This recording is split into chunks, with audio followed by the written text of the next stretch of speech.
Hello, I'm Howie Sheriff, and welcome to another show from You Call This Yoga's internet TV talk show about accessible yoga. We boldly go where very few shows have gone before in trying to bring the concepts of accessible yoga to our viewers and listeners, plus also folks that have seen this afterwards on recorded video such as YouTube or other channels. We're fortunate to bring guests in live in the studio, such as today with Cheryl Fenner Brown, or also via Skype, where we have the opportunity to learn more about them and their mission, as well as for you to check in with us and to engage them. That's engage them. You can call in at 919, Cheryl's mic is in the way, 518-9773, or on Skype at Computers 2K Voice. You can also log in on the chat box where you are logged in now. We'll be bringing Cheryl on shortly, who will be discussing her program and training in yoga for cancer survivors, as well as some of the interesting aspects of the different limbs of yoga that she utilizes, such as sound, chakras, and other things that she has in her pearls of wisdom.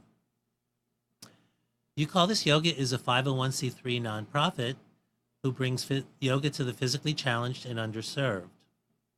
This year, and maybe beyond, our focus has been underserved youth, physically challenged, and military veterans. We have programs that have been going on for years, as well as some that are starting this month and next month. So do visit the youcallthisyoga.org website, and under what we do, you might find our calendar, of which also is a very fun event this coming Saturday at Bliss Body Yoga, their 4th anniversary. We'll learn more about that later on the show. I asked my guests not to ramble for more than 3 minutes, and the clock here is almost at 3 minutes. So with that, we're going to bring Cheryl Fenner Brown. Cheryl is a yoga teacher and delightful woman that I've met years ago who has volunteered her services and wisdom in Yoga Nidra, as well as restorative yoga processes at our yoga fests and at our partner at Bliss Body Yoga. I'll bring Cheryl on now, who can tell us about some of her journey and how she became interested in yoga and anything that has inspired her along her accessible yoga path. Good morning, Howie. Hello. Pleasure to be here. Where to start? It's long ago. I started practicing yoga probably in 2001, so a long time ago. I was a self-proclaimed workout junkie, and I was working at a pretty high-stress software job at that time, and would go to the gym with a book and music, and there was usually a television on the wall, and I was seemingly working out to improve my health, but I was also distracting myself thoroughly in the process, and took a class at a gym. And the first class I took, I have to admit, I absolutely hated it because the teacher was calling out pose names and not explaining how to do anything, and I was completely lost. So a few years later, I tried again at another gym and actually took a class and loved it. And at that time, was asked to, stand in mountain pose and just feel my feet or feel myself breathing, and was amazed that I could, instead of trying to multitask, try to do just one thing or one or two things, and it felt amazing. And I thought, this is really where it's at. So at that time, I was a instructional designer for a software company and really loved teaching adults. But when that started to fall away, that kind of job in Northern California, decided that I still wanted to teach adults and decided to get trained to be a yoga instructor. Hmm. And what were the opportunities to actually learn to become a yoga instructor at that time? In Oakland, where I was living, there was a really wonderful school called Piedmont Yoga Studio and School, and they offered a year and a half advanced studies program. And honestly, most of the people that were taking that program weren't taking it to become teachers. It was just to develop their own practice and deepen their own understanding of yoga philosophy. So I enrolled in that and I studied with some wonderful teachers there. Richard Rosen, who is known for his work in pranayama, and Rodney Yee, and a woman named Claire Finn, and a woman named Maritza, who's an Anyasara teacher. So it was mainly a hatha-based program, with a little bit of Anyasara thrown in. And just I was just amazed at all of the different facets of the yoga practice, the anatomy and the philosophy, and became really enamored with all of the connections between the body and the mind and the emotions, and how yoga can make you feel certain ways. You know, forward bends can make you feel relaxed and surrendered, and how back bends can make you feel joyous. And that really piqued my interest even beyond taking that training. Hmm. Did you have any physical challenges from being a software designer? Oh, yes. I pretty much when I started doing the yoga training, because there was so much more physical activity involved, I started to see a chiropractor, and I had a lot of upper back pain. I have some scoliosis in my upper and lower back, and I had numbness down my right arm from using a mouse, and all of the different things that we were doing, you know, trying to do headstand and shoulder stand on top of all of that was really challenging. So I learned a lot about adapting those more difficult poses to my injurious body at that time, and that was very interesting. It's first I see it a lot in other students that I'm teaching now that are in teacher training programs, where they're really frustrated with themselves if they have an injury. But I think that the injuries actually teach us more about our own bodies and our own inclinations, and also can help us teach our students and help our students when they become injured and still want to have a full yoga practice. Hmm. And not to create any slight of the wonderful teachers that you've had, and along the way past that from your early training, how attuned has the yoga community been, let's say, from 2005 era to the Hmm. 2015 era and beyond? To injuries, Yeah. I think it's getting better as yoga therapy becomes more of a known offering. I think that it's shifting. Even back then, because I started my training in 2004 and through 2005, and there was a lot of emphasis placed on safety and alignment, especially because it was a hatha-based training. So there was, you know, alignment was first and foremost in safety. Um, but I think in public classes, there was a lot more push, basically, to keep going more and further and get those harder poses and be able to do the more challenging physical practices. And as we are, you know, approaching now more than 10 years later, I still see a lot of classes where it's how many poses can you do in an hour type style. And whereas most people, especially people that are in their 30s, 40s, and 50s, and if they have had any kind of injury, they need a little bit slower, a moment to kind of feel themselves in each posture and not rush through it and rush through the transitions. So I think that as yoga therapy is becoming more known, that this slower pace and more therapeutic practice is becoming more accepted. Hmm. Well, you've mentioned yoga therapy, Hmm. and in some circles these days, it's a hot button. And Yeah, what it is. is called yoga therapy? Who can practice yoga therapy? And and in other professions too, there are certain catchwords. But for here, it sounds as if you've gotten exposure as a yoga therapist in your training. Hmm. And can you explain some of the distinction of transitioning from one level of training, let's say a 200 hour with excellent lineage, to 500 or however many hundreds beyond that as a yoga therapist? So, in a lot of ways, the 200-hour level of yoga teacher training is to introduce the basics. You know, these are the forms of the postures.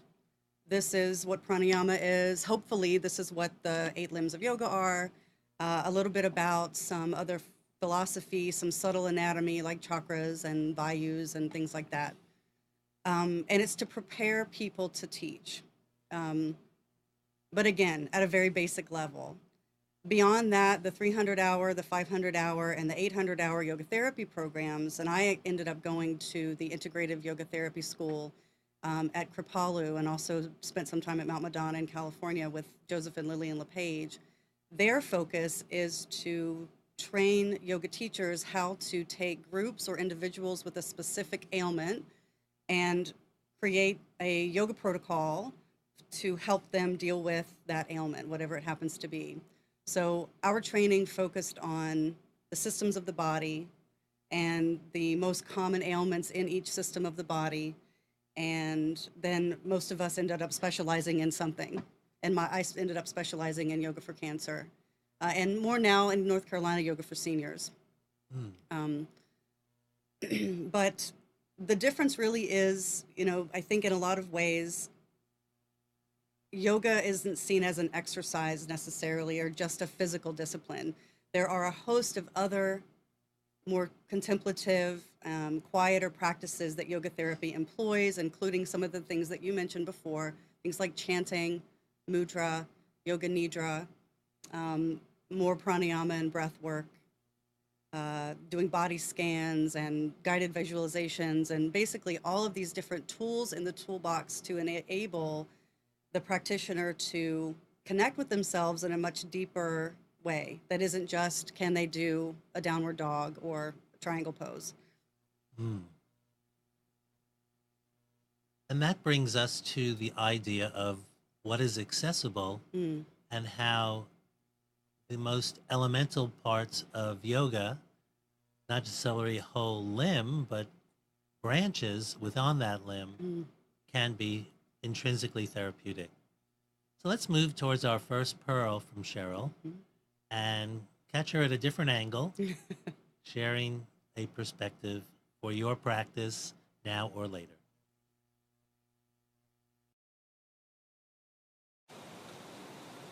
Go ahead and close your eyes. Bring your awareness into your whole body. And take just a moment to scan through the different parts of your body to notice if there's any place of discomfort or pain, or illness or injury. Start to visualize that those parts of your body are glowing with a red light. Imagine that as you inhale, that glow gets even brighter, drawing the inhalations into the areas of discomfort and pain. And just do that for a few rounds. If there's more than one area, start with one and then we can move on to the next. And then on the exhalations, imagine that that red glowing light that represents the pain is starting to dissipate and move out of the body on the exhalation. Inhale into the painful area. Imagine the red glowing light, and exhale the pain from the body. Imagine that it is leaving on the breath. And if you've got another area that needs some attention, take a few breaths there. Inhale into it. Exhale, imagine the pain being released from the body.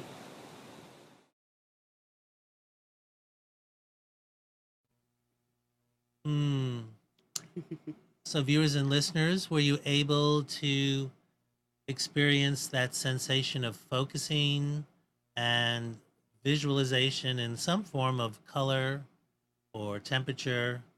We'd love to hear from you and to get your experiences or questions about this further. And we'll ask Cheryl as to how she became involved with this sense of color and imagery. That snippet came from a yoga nidra practice that I had written for students of mine that had cancer. And through the Yoga Nidra process, there is a moment of both breath visualization where we talk about the breath and also of kind of guided imagery. And I kind of combine those two things as in an experience to help people who might be dealing with a part of their body that they may have disconnected from because of cancer. And to actually use the breath and use this image of light in terms of discomfort, to see if they could connect with it in a little bit better way. And that meditation goes on to replacing the sensation of pain with one of comfort. So there's actually a process that they can go through in that moment. And these are just a bit of a concept that Cheryl shares more fully with her students, but also Cheryl has a very rich website that has elements on it where you can learn more.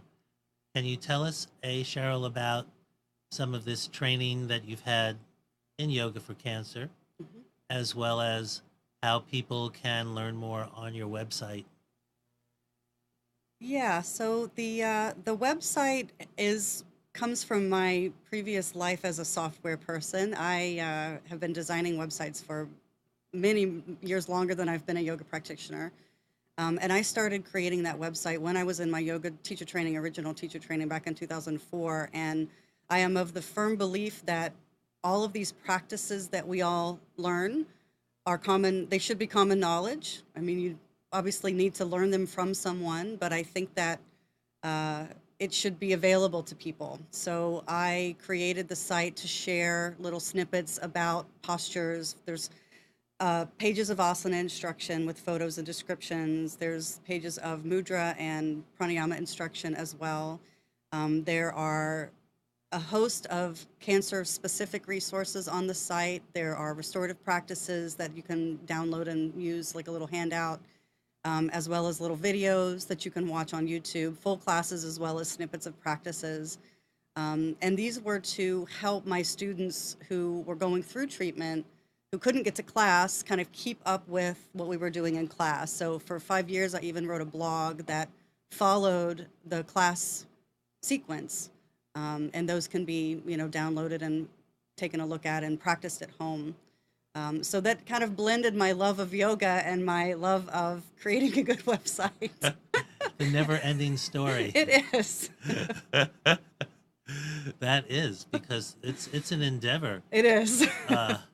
I looked at it. There's also on there a sense of a subscription or a signing on. Could you share the name of the site, because I know they're dying to, or no bad pun intended. It's yogacheryl.com, and it's just CHERYL is how you spell Cheryl.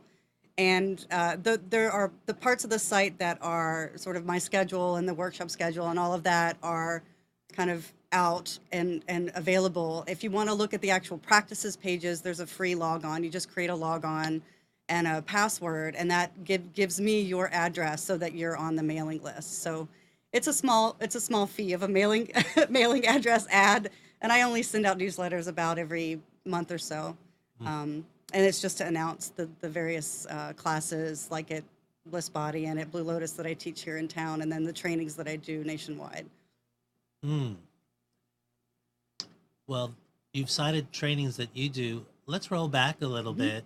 How did your interest further develop once you decided to learn about teaching yoga for cancer survivors? So that came about after probably my first hit of the yoga therapy training in 2007. The school that I was teaching at now, my alma mater, Piedmont Yoga, contacted me because they had been contacted by an organization called Yoga Bear, and it's a nonprofit in San Francisco area that connects yoga classes with people with cancer, and the classes and the teachers provide classes for free for cancer patients. So it's kind of a placement program. And they contacted me and asked if I would be interested in actually teaching a class just for cancer patients. So there is a nonprofit that I worked with and continue to work with called Piedmont Yoga Community, and they offer classes for people with physical disabilities as well as developmental disabilities, and my program for people with cancer. And we started in about 3 studios in Berkeley and Oakland area for cancer patients. And this was a very interesting time of learning how to make something like that happen, make one of these programs happen. As it turns out, having classes in yoga studios is probably not the perfect scenario because if someone is in treatment, they are running around going to doctor's appointments, often very tired, and to have yet another place to go and another appointment to keep oftentimes prevented them from coming. And what we found it was that there was a pretty much a 6-month span of popularity in each one of those settings, in each one of those 3 studios that we tried it in. And that was about the treatment cycle. So people were able to come to classes in the afternoon during the weekday while they weren't working, but then they either got better and went back to work or they didn't get better. And in either case, they couldn't continue to come to classes. So we learned from that experience, and after a brief hiatus, started to work with the cancer support community in Walnut Creek. And then that is actually a physical location where they already are getting support group.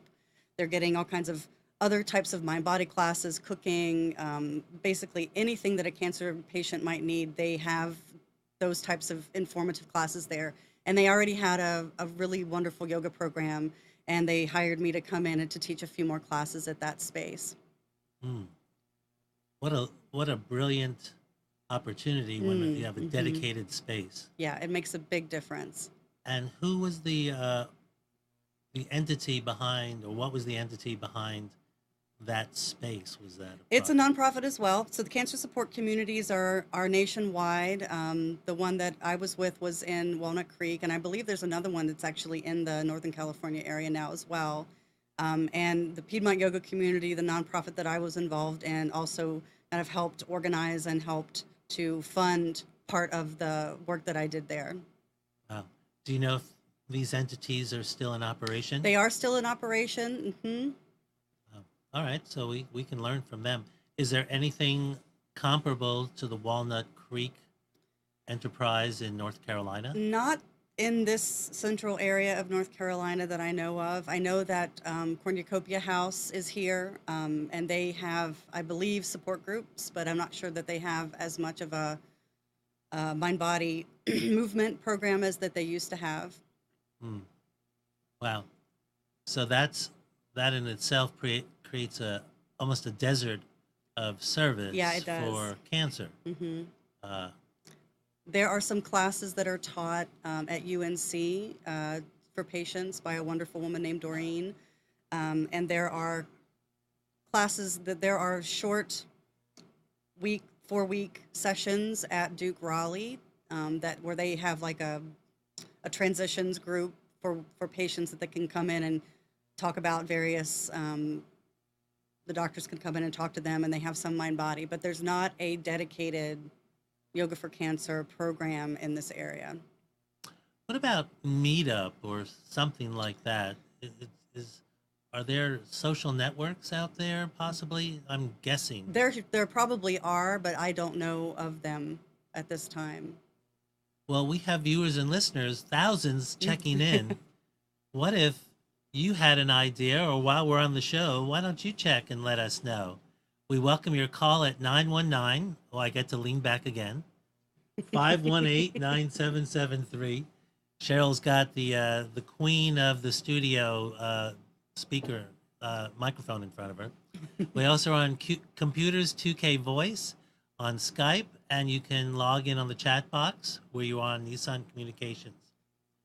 So while your hands are busy, we're going to take a little transition here and explore a little bit about a mudra with Cheryl's second pearl.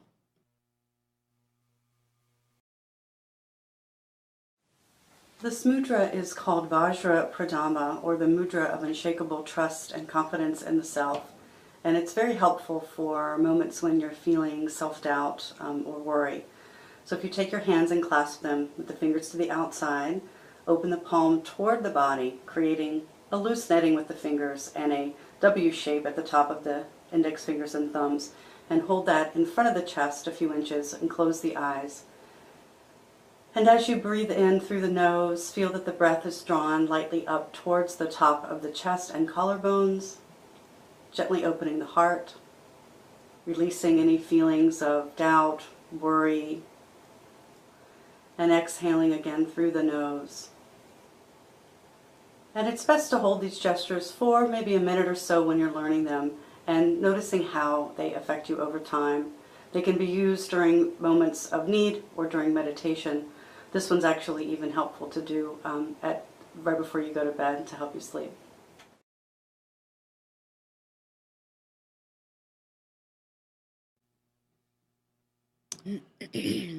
So as I attempt to rest my fingers in this open-hearted area, I even can feel the tightness in my hands. Mm. And it's an interesting offering, yet it seems physically challenging. How could we adapt this pose so that if someone has limited mobility, to foster some of the essences of this mudra? What are your thoughts? Mudras are really great because there are several that you can offer that have a similar effect. So if you're trying to create an open heart sensation, even something as simple, so that one was clasping and holding in front of the body. You can do something like this. This is called Padma, which is more also an open heart gesture. You can even do something as simple as just holding the palms up, kind of at the level of the chest, or even just resting the hands across the heart. So there's a bunch of different ones that have a similar kind of vein to them. But if one is not comfortable for someone for whatever reason, or it may just not resonate energetically with their system, there's always another one that can be offered. And with hand mudras, is it reasonable also to consider a blanket or a pillow under the arms to create other senses of grounding and support? Yeah, that's a wonderful idea, especially those larger yoga blocks are like the perfect height that you could put your elbow on, or a bolster sitting across the lap, or a pillow. Most of them are typically done seated, but there are some that are actually comfortable to do when you're reclining. So sometimes the mudras, the hands are going to be resting on the legs or even on the floor if you're lying down. So there's usually a way that you can support the arms if that's necessary. I have a intention when I go to sleep at night, which is a physical intention, but it involves relaxation. And I am essentially attempting to lay on my side with good neck support, and that I'm laying on my side and I attempt to have my hand open like this and to just rest the other one on top of that. It's my fantasy that I could sleep openly as opposed to Curling up. fetally, since I already have issues with my neck that I've already attended to and hoping to minimize that. And I find that this also can relax my neck and shoulders. So if we're doing hand mudras, how do we keep an awareness of fostering relaxation as opposed to contraction? What little tips can we go a little deeper with? Do you like? Yeah, I think in a lot of ways, when the body starts to react to underlying stressors, which is usually what causes that tension in the body when we're trying to rest, either you're physically uncomfortable and something is hurting, and the body is reacting in a tight way to try to protect a joint, or there's some emotional or mental stress that's underlying that's creating this physical compression. I think one of the best things to do is first to notice that it's happening, which is probably the hardest thing to do because we're so used to our own levels of stress that it's difficult to take a moment and go, wow, I feel my body's constricting right now. But once you do notice it, if you can just try to breathe. I think the breath is an amazing vehicle to try to release whatever it is that is creating that sense of tightness. And there's a couple of different techniques. You can try to breathe into the part of the body that feels uncomfortable, like in the first pearl. You can try to breathe out, just physically exhaling whatever it is that's creating the stress. And if you're finding it that's a position of the body that isn't feeling very good, then obviously trying to change position. Even when we do yoga nidra, oftentimes people, and they're in shavasana and yoga nidra with lots and lots of support. But if you're uncomfortable and you're trying to meditate, it's not going to work. So you can always roll over or sit up or change the physical position in some way, add more support, so that you can try to release a little bit more. But noticing it is really the first step to making a shift. So viewers and listeners, we started out with a body scan where Cheryl was inviting you to explore areas of your body. And then we went into the hand mudra, which I consider the tail that wags the dog. And I invite you to notice, where is your tail and how is it affecting your dog? Because so often we could be in a closed, forward angled position, which can affect our breathing. And that has a cascading effect of less function and less comfort. So as you're scanning, can you just envision where your hands are? Can you find a posturing that is relaxing and open? And notice how it feels and let us know. Cheryl's trying to invite your experience to go beyond just pain, but also your awareness of meditation.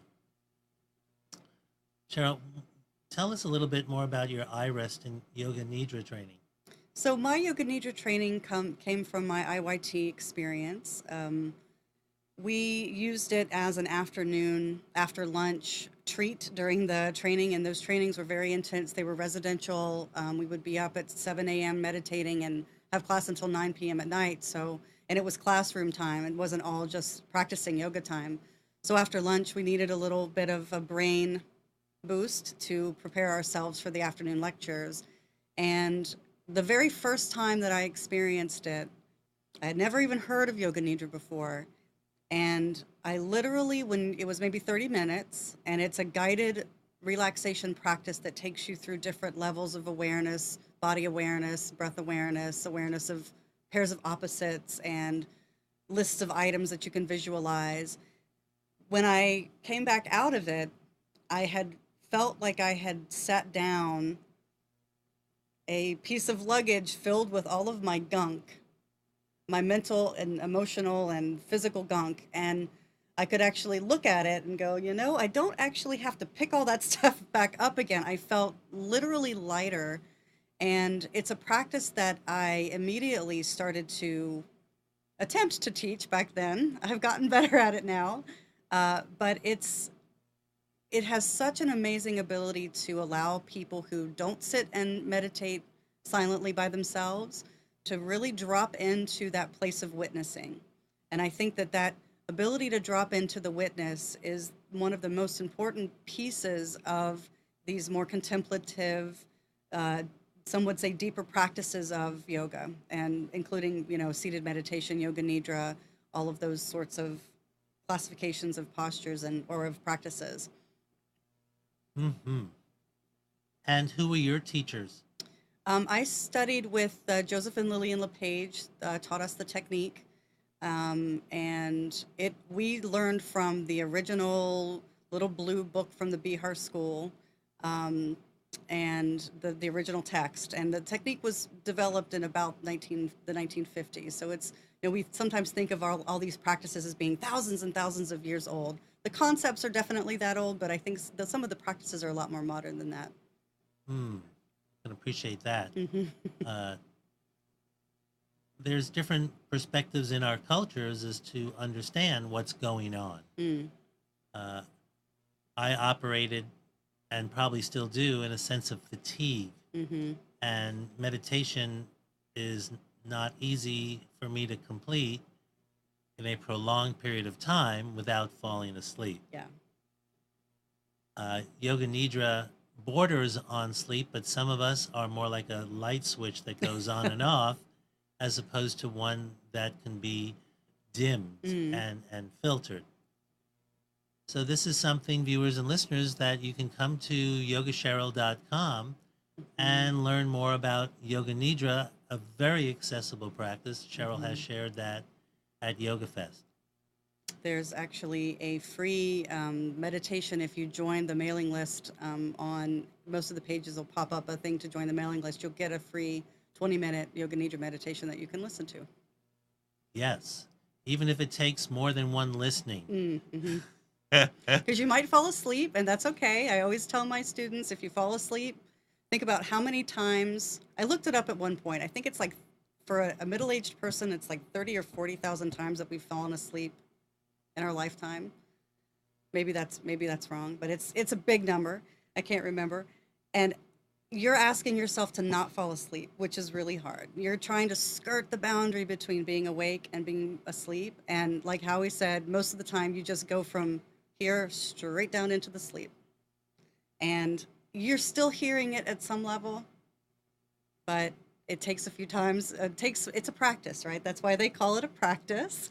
We have to practice it. Just hearing about it after lunch seems like the express lane to REM. Yes. When I've practiced Yoga Nidra on some very nicely structured environments, I do use props to sit up, or lean up, I should say. And the other thing that I haven't tried fully, but men especially, you can put little cosmetic tape over your lips to keep you from snoring as loudly, which disrupts the whole room. So that's my pearl. Sit up and bring some tape. Never seen the tape trick? Well, you hadn't heard me snore either. They didn't have any duct tape. Cheryl has also partnered with one of our partners, Bliss Body Yoga. Bliss Body Yoga has been supportive of our programs, and we're actually starting an adaptive chair yoga program next month there. It'll be a pilot that one of our partners, Susan Kilman, will be teaching. So we'll check Bliss Body as well as the You Call This Yoga schedules. We also, coming up this Saturday, have a day of donation yoga at Bliss Body, where I know I've been involved in collecting over 50 raffles, which you can buy online, 5 for 21 and 15 for 52. Why? Because they charge fees on the line. Or you could plan to come to the day where we have 4 different classes and a free party afterwards. So Colby, a good friend and owner of the studio, has prepared a little sponsor spot where she can enlighten you about Bliss Body Yoga. Tell us, Colby.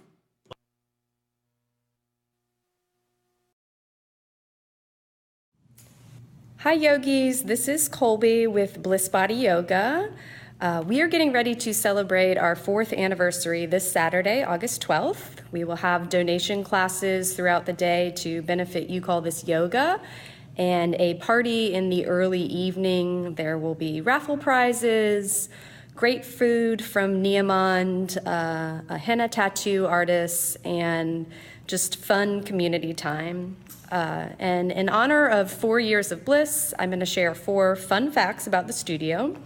So the first is that the studio, before it became Bliss Body, was a maternity clothing store. So as a result, we have these lovely shelves that now hold our props that I assume held maternity clothing before we moved in. We also have a really nice dressing room in the back here, and lots of lighting options. So all of these things kind of make Bliss the beautiful space that it is. The second fun fact is that since we've opened, this plant over here has survived. It actually moved with me to Raleigh, and this is just pretty amazing because I do not have a green thumb. Our third fun fact is that the very first class that we held at Bliss Body was a flow yoga class taught by Autumn Belk, and in attendance at that class were both Mary and Abby, who now teach at the studio, and all 3 of those teachers, along with many others, have been with us since the beginning. And then our final fact is that since we opened 4 years ago, we've roughly held about 6,240 yoga classes. So that's a whole lot of Shavasana in the past 4 years. Anyways, we hope to see you this Saturday, August 12th, to celebrate 4 years of bliss.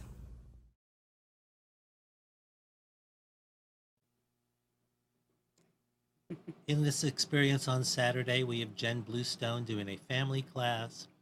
We have Megan Flaherty doing an active flow class. In the afternoon, we have Mary Scadella, the very same Mary, who is teaching a gentle flow.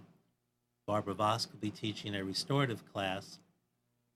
And then the party at 4:30. We'll be selling raffles for each class, and you can learn more at the youcallthisyoga.org website, as well as the blissbody.com website. But coming back to Cheryl, who is sharing some other deeper practices that she has been exploring, I've had a conversation with Cheryl about trying to bring yoga for cancer to the Triangle area. But there's a challenge, and it's an interesting thing about having experience and training and the relationships in another state and coming to a different location with the same amount of passion and yet finding roadblocks. So Cheryl, how can the community come together to help move things forward? I know money is always helpful, but we've talked about location and recruitment and marketing and even doctor education. How can we help cancer survivors in the Triangle area? And viewers and listeners, please chime in with any thoughts. We welcome that. Yeah, I think the last thing that you mentioned is probably one of the most important, at least from the doctor-patient relationship standpoint. I often get private clients that come to me that will tell me, and some of them are cancer survivors, and some of them don't have cancer. But they'll say, my doctor told me to do yoga, and they showed me this app on my phone, or they said, oh yeah, any yoga is fine, whatever. And I cringe a little bit thinking, oh my, knowing what I know about that particular client and what they have going on, I would hate for them to go to even a beginning level vinyasa class because it would be very difficult for them. So I think that the doctors, it would be good if they understood what yoga therapy was, and that's one of the biggest sort of outreach efforts that the International Association of Yoga Therapy is trying to do, is to create a better understanding in the medical community as to what yoga therapy is, that we have a credential, not a licensure yet. We're probably moving in that direction, although that is a hotly argued topic, whether we want to do that or not.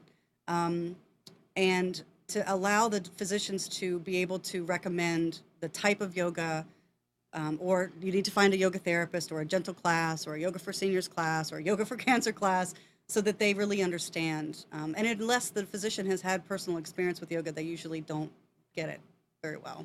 They think yoga's great, but the type of yoga matters. In terms of the community, I really do think that the classes need to be where the patients already are. So if that means that the hospitals or the treatment facilities have space dedicated, or even a conference room somewhere. I've been to classes in basements and conference rooms, pretty much anywhere you can have them. I've seen them being held there, but some place where there's space. Students oftentimes have to bring their own props. That's also an issue. They don't want to have the onus of cleaning the props or storing the props. But providing the service so that the patients don't have to go out of their way to get to it is really key.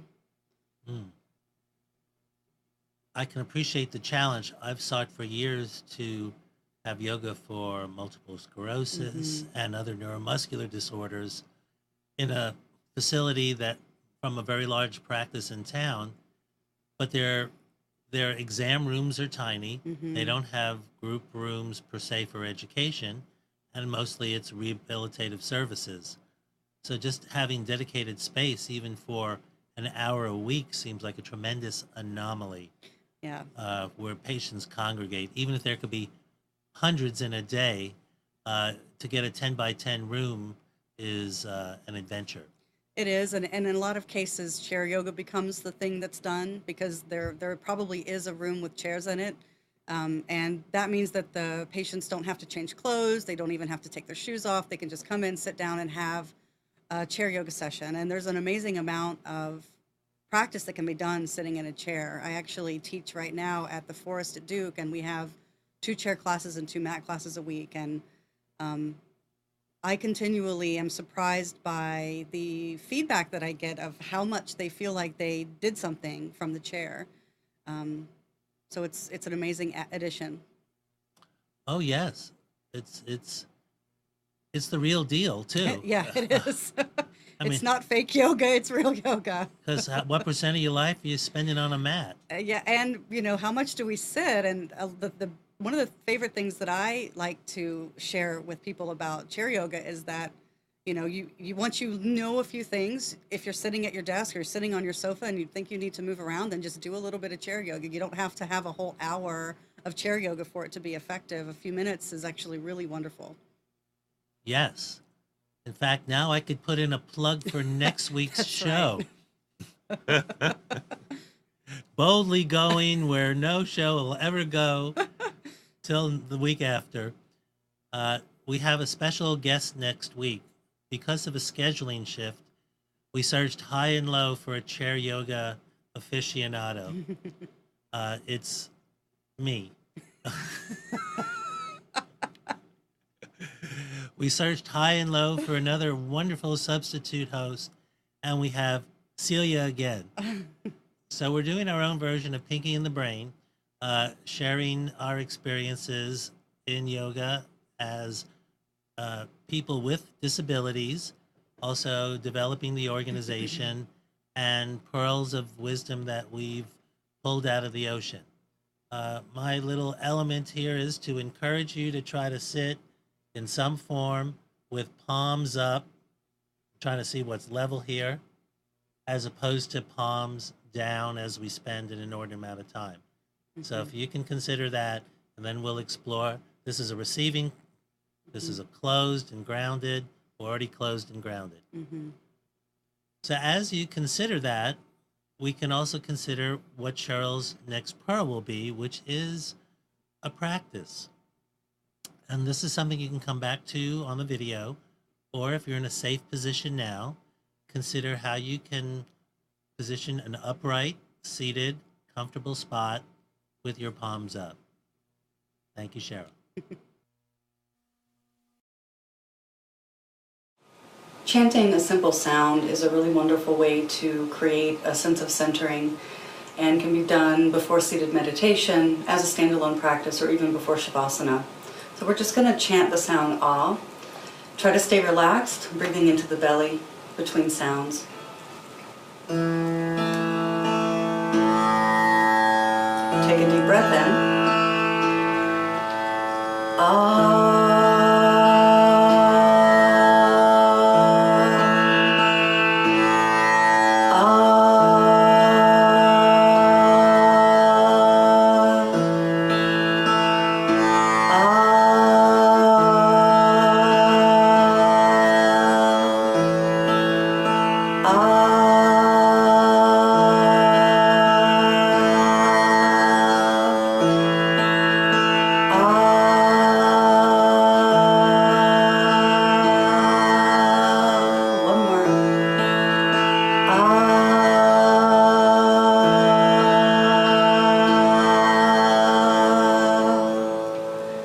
And feel the resonance of the sound throughout the torso. And then open the eyes.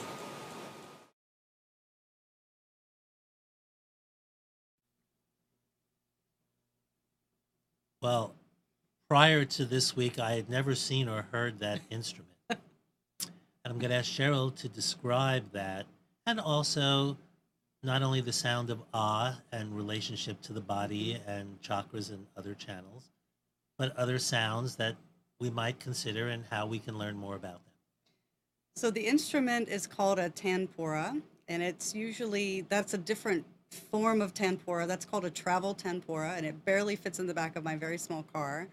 But traditionally, they look a little bit more like a sitar. It's a gourd with a very long, thin neck. So this one's more for travel purposes. And it creates that really very Eastern sounding buzzing with the strings. And that buzzing is called the Anuswara. And when you chant with an instrument, and in classes I typically use something called a shruti box, which is kind of the back part of a harmonium, just the accordion part. And it also creates that sense of the Anuswara, the buzzing. So when you're chanting with it, you want to allow your voice to meld into that buzzing sound so that you can feel the vibration that your voice creates in your body. And the ah vowel typically vibrates in the center of the chest, so around the heart chakra. And you're also going to notice it in your throat and in your sinuses and in your mouth, usually when you make any kind of vocalization. But chanting is one of the quickest ways that you can shift your focus to something more internal and more calm and centered. And I tend to use it either typically in the beginning of a class or before Shavasana, when I teach my public classes, to help prepare the mind to actually go into Shavasana. Because sometimes the body is really willing to go into Shavasana, but the mind just wants to wander. So the sound practices, chanting bija mantras, chanting Om, chanting these vowel sounds will help to focus the mind. And could you touch base on the other vowels and where they may connect to the body? So yeah, I studied with a woman named Ann Dyer in Oakland, and she, this is we had a thing called the Vok Choir, and this is a warm-up exercise that she gave us that is a warm-up typical to Indian classical singing techniques. And it starts at the heart, and there's an ah sound at the heart, and then you kind of spiral out from the heart. So you go up from the sort of the bottom of the sternum to the top of the sternum, which is an A, to the belly, which is an O, to the forehead, which is an E, to the pelvis, which is an U sound, and then all the way up to the crown, which is the humming sound, or that's more almost like a bee humming sound. And then usually stop again back at the heart. So you can kind of go all the way around with all those different vowels. And I have YouTube videos that describe that technique. Great. Could you go through the vowel sequence again? So it's ah at the heart, A at the throat, O in the belly, there's an E in the head, an U sound all the way down in the pelvis and legs, and then a humming sound, in the crown. And then you usually finish again with ah at the heart. And are these videos on your website? They're on the YouTube channel. Yeah, you can find them on the website. The website where the videos are listed, the top of the page has full-length classes, and the bottom of the page has little snippets of practices, and it's on the little snippet area. I'd like to course back a little to practices for folks with cancer. For women, what were the most frequent types of cancer that you have seen, and how about for men too? Well, for women, it's breast cancer above and beyond most other forms. I did do some research in 2014, and we had a very small pilot group of people. I think there were 17, and 35% of the women had breast cancer. For men, it is a combination, if I remember correctly, of, well, the most that I have seen, honestly, there's so few men come to yoga classes. I don't see quite as many, but there were more cases of prostate cancer and lung cancer and cancer of the brain, and then blood cancers, so things like lymphoma, multiple myeloma in men. Now, that's not a nationwide average. That's just what I saw in my classes at the cancer support community. Right. Well, and it speaks that there's a broad swath of cancers that men could be dealing with. Yes. But they're already suffering another form of loss of identity as they age. Because men tend to be less communal than women, unless they have their special interest groups. Right. Can appreciate that, as yoga is a very female-laden arena, but they're very giving too. I must say, though, I have noticed that there are more men in my classes in North Carolina than there were in California. I don't know what that's about. There's a lot more male teachers in Northern California, though. So I think that the male students gravitated towards the male teachers. But here I do see more men in class, which always makes me very happy that they are stepping out and into that environment that is very female and feeling comfortable enough to come to classes. Mm-hmm. Yes, you can come to my class and you'll get even more special treatment. That's right. We'll give you the treatment. Also, in terms of ladies and their negotiations where there's often a surgery involved, Mm-hmm. and then there's also lymphatic drainage issues. Mm-hmm. So as a yoga therapist, you can facilitate, but it also takes a special awareness about drainage and dynamics of movement.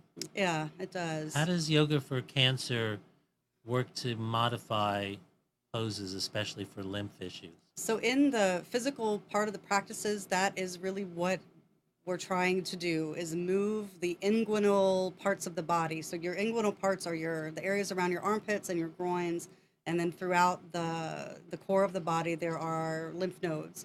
And your lymphatic system needs muscular pumping or physical movement in order to move the lymph. So it's similar to the cardiovascular system in that there are these vessels, but there isn't a pump except for your muscles. So being sedentary is one of the worst things that you can do for your lymphatic system. So throughout the classes and the trainings that I do for yoga and cancer, that we focus on most of the movements in yoga are safe as long as they're done in a way that is not overheating.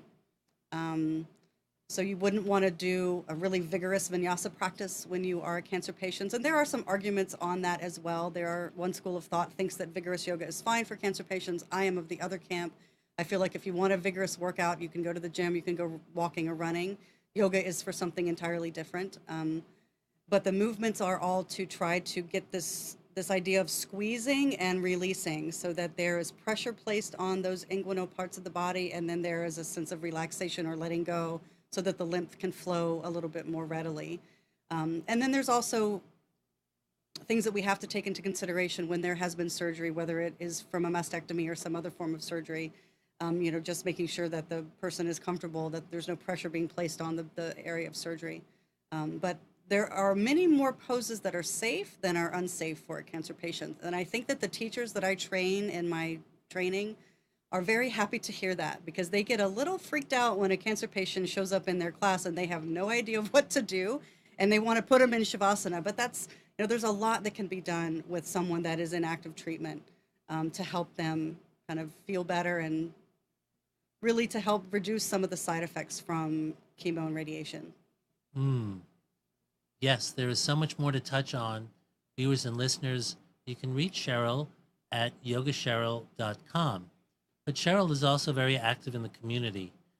Cheryl, what's coming up in the near future or far future that you'd like to share? So I teach public classes at Blue Point Yoga on their Irwin Road studio, and Tuesdays and Thursday mornings at 10 o'clock I teach the Yoga for Over 50, which is a wonderful group of people. And then I teach at Bliss Body once a quarter. I do a Reiki, aromatherapy, and restorative yoga class on a Saturday afternoon. And then once a month on a Friday evening, I do a yoga nidra for one of the chakras. And it's a little bit of movement, a little bit of sound, creating an intention, and then the yoga nidra practice. And then in October, I will be teaching for Blue Point a 50-hour yoga for cancer teacher training that is going to be split up into 3 weekend modules, so about 3-4 months apart. And you can look at either Blue Point's website or my website to find out more about that. I'll likely go back to California in March to teach part 2 of my Yoga for Cancer training at the Cancer Support Community. And I might be crazy, but I'm thinking I'm going to offer a 200-hour yoga teacher training through Integrative Yoga Therapy as an affiliate in Bahama, which is north of Durham. So that is the thing that's percolating, that I really want to do it, but it's one of those things. It's a huge undertaking as a single person to do that. So hopefully I will have another teacher helping me out. So well, you have be a on the vision, lookout. a vision I and do. intention. You've gone public. Right? Viewers and listeners, Cheryl's got it. You want to join her team? Sign up. Be part of the path, because right. she's boldly going in Bahama am. where no one has gone before. That is very, very true. In fact, very few go to Bahama. If you knew Bahama like she did, If you want to ride a horse, come to Bahama. That's what most people go to Bahama for. where they're behaving badly. That's Yes. right. Well, speaking of behaving badly, please tune in next week also, where we will have a special guest host, Celia Hartnett, interviewing our mystery guest. And we'll be sharing about accessible yoga in the Triangle area, the mission of You Call This Yoga, some of the interesting things that we're doing and have done recently, more than just this show. In fact, a lot of our board doesn't know all what we're doing. It's just a wonderful endeavor. So we're boldly going, but today we're going to be humbly saying thank you to Cheryl Fenner Brown. You can view the show on the Nissan channel on the archives and visit us and let us know how you feel about the show. We welcome your feedback before, during, and after. Thank you, Cheryl. Thank you. It's fun playing with you. Yes, it Let's was give us lovely. our Donna Summer look goodbye. Talking about the bad girl. Thanks, Howie. Namaste. Namaste. And bye for now.